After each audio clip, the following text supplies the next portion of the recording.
So, last day, we talked about simplifying fractions, sort of like what you did on your quiz, but with bigger numbers. And when the numbers get bigger, unfortunately, it becomes harder to simplify, but it's just harder to think of the numbers that can divide the top and the bottom. So we talked about breaking the numbers up into its parts, what it's made of. And these things are called factor trees. So we broke the numbers down to what it's made of, right? Then we rewrote the fractions with a list of its parts. And we said a number on the top can cancel a number on the bottom. That's an easier way to simplify fractions, right? More work, but easier, right? So on the back side, we got some more questions to practice with. All right. And remember, you can always use your calculator to help you out. Right? So we're going to start off with 30. And we're going to practice breaking these numbers down. So we keep on breaking them down until we get to prime numbers. Prime numbers that can't be broken down any further. So 30. Yes, Ariana? 3 and 10. So we got 3 and 10. And we draw a line underneath the prime one because that one can't be made any smaller. All right. Then we can break the 10 down. And Maddie? Are we allowed to circle? You can circle. You can circle. If you prefer, circle. You guys prefer circling? Yeah. Wait, what? Is it easier to see? That's what I learned last year. Okay. Now, what can 10 be broken down to? As Max? 5 and 2. 5 and 2. And are these prime numbers? Yes. Yeah, so we can stop there. So now we are going to rewrite what 30 equals to. And we, just to make the second step easier, we go from smallest to biggest. So it's a 2 times 3 times 5. 2 times 3 times 5. And if you want, you can always double check on your calculator. Make sure you got every single number. 2 times 3 times 5. Yes, it equals 30. Already. Okay, we're getting to bigger numbers. 105. What number can divide 105? Right? 5. Well, yeah, that's a good way to start with. If something ends with a 0 and a 5, there might be something bigger, but it can at least have a 5. And if you don't know what the matching part is, use your calculator. Ariana? 21. 21. 105 divided by 5 is 21. You can use your calculator for that. All right? So 5 is a prime number, so we can stop that one right there. But 21 isn't. Alice? 7 and 3. 7 and 3. Yes. So 21 can be broken down to 7 and 3. And both of those are prime numbers. So I'm going to put those circles around here. And we're going to say 105 is going from the smallest to the biggest. 3 times 5 times 7. And we can double check that we didn't forget anything. 3 times 5 times 7. Yes, it's 105.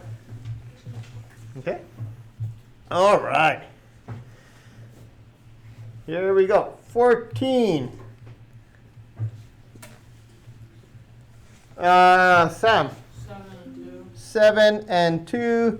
These are both prime numbers, so we stop right there. So 14 is 2 times 7. Stop right there.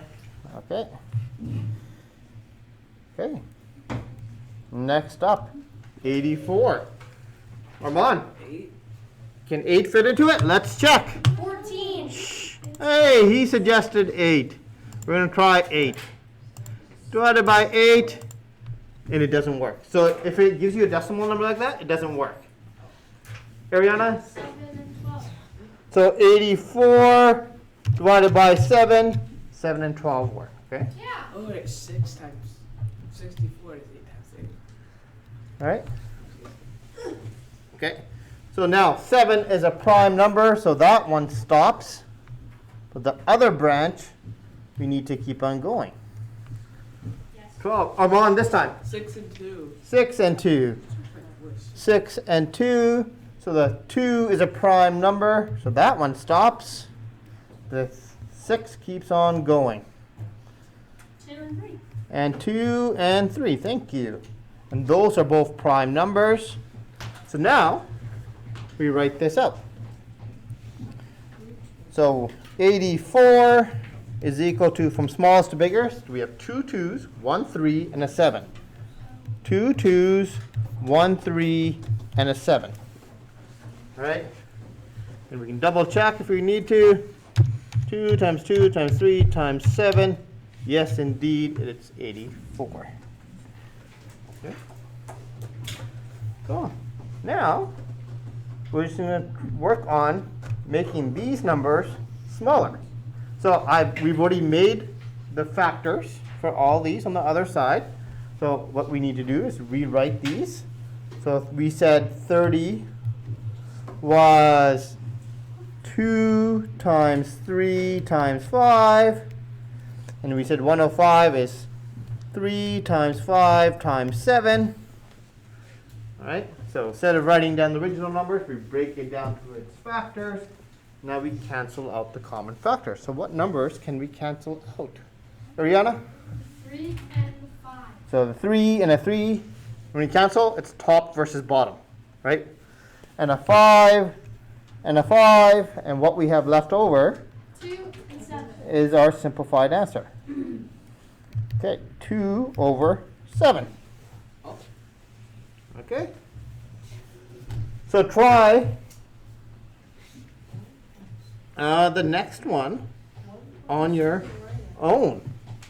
Do we do the bottom one still? The bottom one doesn't have all the numbers on it. We'll work on that together. Okay? Do this one by yourself. Rewrite the top one and rewrite the bottom one. And then cancel out the two terms. We don't What- have the top one. Yeah, we don't have the top. It's on the other page. We did 126 on the backs over here. On the first page, right? Oh, you did? Yeah. Oh, you didn't write down.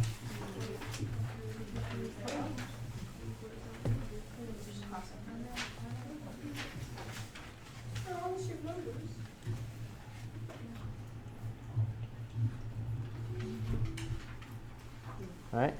So 126 was on the first page.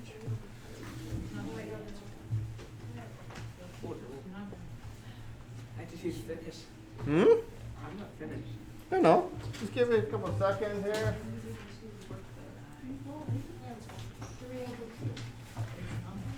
Okay, start with this.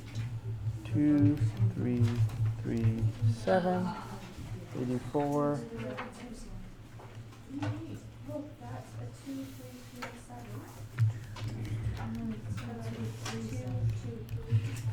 So your factors should have looked like that.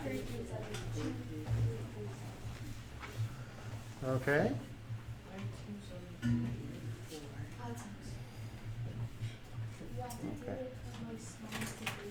Yeah. And when you write it from smallest to biggest, you're less likely to miss something. That's the reason why I suggest that. You can technically do it in any order, but if you do it from smallest to biggest, you're less likely to miss something. I have 3 numbers. Right? So on this question, what numbers can get canceled out, Armand? 7 and 7 and 7 on the top, 7 on the bottom. Okay, what else? 3. A 3 on the top and a 3 on the bottom. 2. And a 2 as well. Let's use, great. A 2 on the top and a 2 on the bottom. And what do we have left over? 3 over 2. A 3 here and a 2 here. 3 over 2. Okay? So now, for the bottom ones, we haven't done the prime trees for all these. Now, technically, you don't need to break these things down straight to the prime factors. Sometimes it's easier to break them down to larger factors because it's less work. For example, in my head, I know the multiplications of 12, I'm going through the multiplication of 20, I'm looking for something that's in common. So instead of doing the factor tree for this, I know that 12 is 4 times 3, and I know 20 is 4 times 5. So I'm going to write it like this. Instead of doing the prime factor, because the prime tree takes more effort, right? All I'm looking for is common factors. right? So I can do, now I can cancel out the 4s. My answer is 3 over 5. And that's why, if you're given a question like this on a quiz, you can probably do this without having to do the factors. That's why you have to divide the top and bottom by 4, because that is what they have in common. Okay? So now,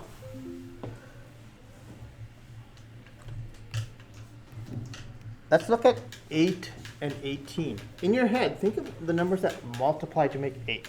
And the numbers multiply to 18. What's the common factor there? Think of 2. So 8 could be 2 times 4. And 18 would be 2 times 9. Right? So then now the 2's, just like before, cancel out, is 4 over 9.